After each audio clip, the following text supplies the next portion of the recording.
Welcome to FinStecks. Hey there. Today, we're taking a focused look at Google's upcoming Pixel 9a. Some interesting observations are cropping up. Yeah, definitely some things worth digging into. For anyone wanting the quick lowdown, we've pulled out some potential drawbacks that have caught our eye. Absolutely. And right off the bat, I think the design is probably the first thing people will notice, or at least one aspect of it. You mean the bezels?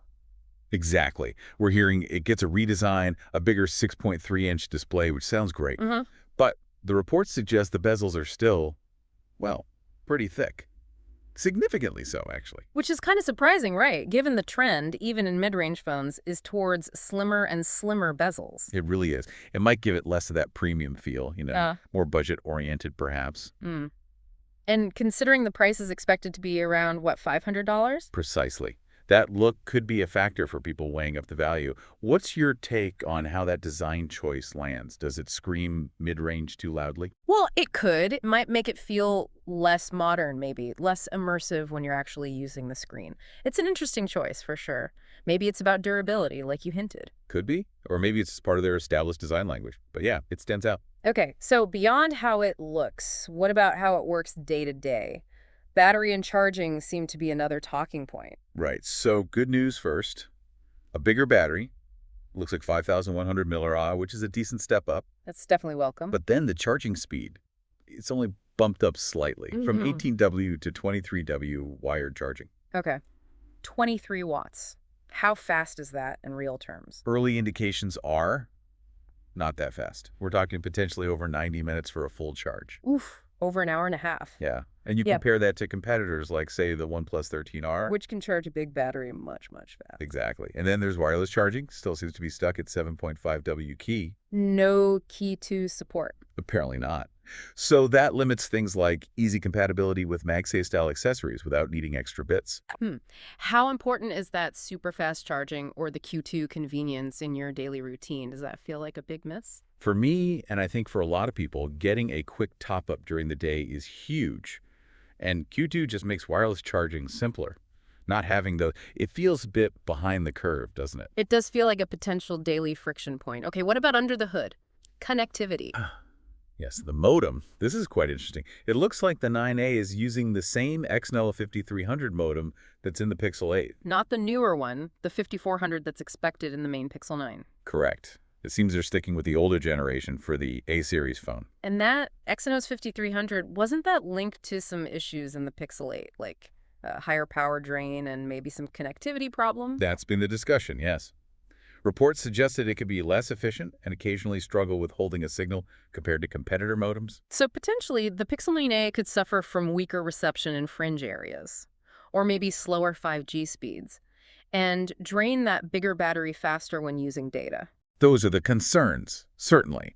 And it's particularly relevant when Google is promising, 7 years of OS updates. Right. If the core connectivity hardware is already a generation behind and potentially has efficiency issues, how does that hold up over 7 years? That's a very fair question.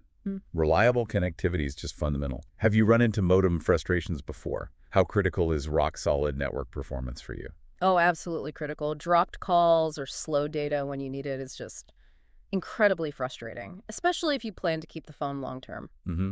That undermines the whole experience. Okay, moving on to performance and AI. Yeah, Google's big push, Gemini Pixel Studio features, they're marketing the AI capabilities heavily. They are. But here's the potential snag.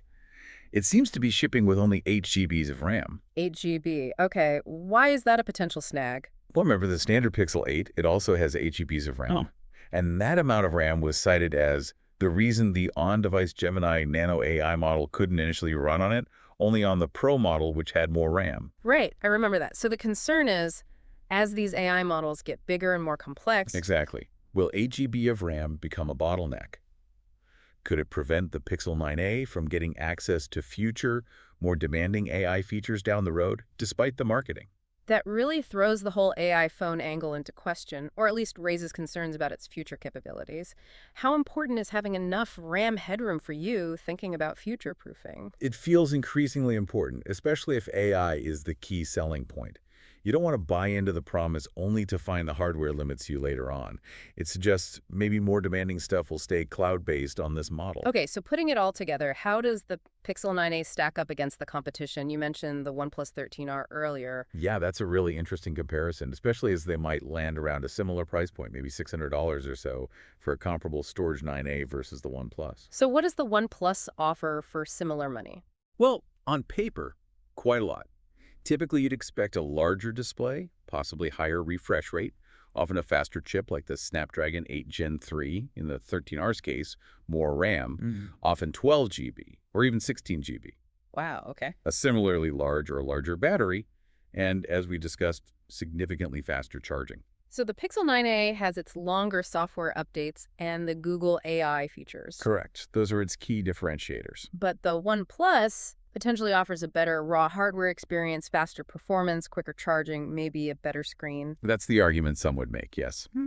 For day-to-day usability, things like performance and battery life, the OnePlus might feel like a more powerful device overall. It really comes down to priorities then, doesn't it? When you're looking at a new phone, how do you personally weigh that long-term software support versus the immediate hardware specs and performance? It's always a tough balance. Some people value knowing their phone will get updates for years and years, keeping it secure, and potentially getting new features that way. Security and longevity. Others prioritize having the fastest processor, the quickest charging right now. They might upgrade sooner anyway. There's no single right answer. It depends entirely on the user. Makes sense. So yeah, wrapping it up. The Pixel 9a looks set to continue the A-series tradition, aiming for that mid-range spot with a fresh design and a big AI focus. But these potential issues, the thick bezels, the relatively slow charging, the older modem choice, and that 8 GB RAM cap, they do raise questions, especially when you look sideways at what competitors are offering. Absolutely. We hope this focused look has given you a clearer picture as you weigh your options. Definitely things to keep in mind. Don't forget to like, share, and subscribe.